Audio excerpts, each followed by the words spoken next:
ఇన్నాళ్ళు అభిమానులకు పవర్ స్టార్గా తన కార్యకర్తలకు జనసేన అధినేతగానే పాపులర్ అయిన పవన్ కళ్యాణ్ ఇప్పుడు ఆంధ్రప్రదేశ్ ఉప ముఖ్యమంత్రిగా బాధ్యతలు చేపట్టారు. బుధవారం జూన్ 19న జనసేన చీఫ్ పవన్ కళ్యాణ్ డిప్యూటీ సీఎంగా బాధ్యతలు స్వీకరించారు. విజయవాడలోని డిప్యూటీ సీఎం క్యాంప్ ఆఫీసులో పవన్ కళ్యాణ్ తనకు కేటాయించిన మంత్రిత్వ శాఖలు Panchayati Raj, rural development, rural water supplies, అటవీ, పర్యావరణం, శాస్త్ర సాంకేతిక శాఖల బాధ్యతలు స్వీకరించారు.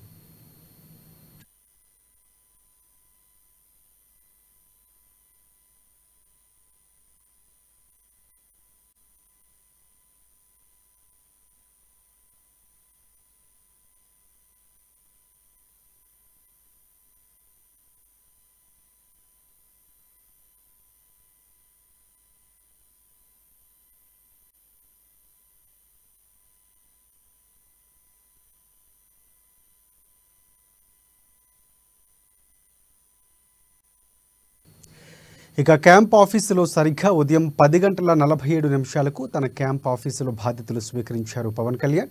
బాధ్యతలు స్వీకరించిన డిప్యూటీ సీఎం పవన్ కళ్యాణ్కు ఇంద్రకీలాద్రి ఆలయ వేద పండితుల ఆశీర్వచనం అందించారు. బాధ్యతలు స్వీకరించగానే ఫైల్స్పై పవన్ కళ్యాణ్ సంతకాలు చేశారు.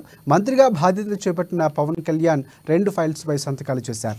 మొదటి ఫైల్ ఉపాధి హామీ పథకాన్ని ఉద్యాన వన సంబంధిత పనులకు అనుసంధానించి నిధుల మంజూరు కోసం తొలి సంతకం చేశారు ఆయన. అలాగే గిరిజన గ్రామాల్లో పంచాయతీ భవనాల నిర్మాణానికి సంబంధించిన ఫైల్పై 2వ సంతకాన్ని చేశారు పవన్ కళ్యాణ్. ఇక మంత్రిగా బాధ్యతలు స్వీకరించిన పవన్ కళ్యాణ్కు జనసేన, టీడీపీ నేతలు అభినందనలు తెలుపుతున్నారు.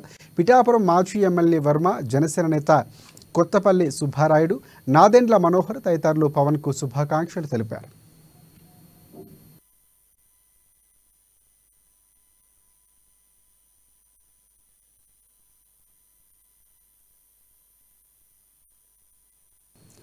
ఎమ్మెల్యేగా గెలిచిన అనంతరం పవన్కు ఆయన వదిన సురేఖ 3 లక్షల రూపాయల విలువ గల పెన్నును బహుకరించారు. ఇక ఈ విషయం పవన్ అన్న చిరంజీవి ట్విట్టర్ వేదికగా తెలిపారు.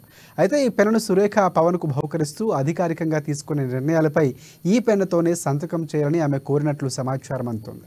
అయితే పవన్ మాత్రం కేవలం 10 రూపాయల పెన్నుతో సంతకం చేసి తన సింప్లిసిటీని మరోసారి చాటుకున్నారు.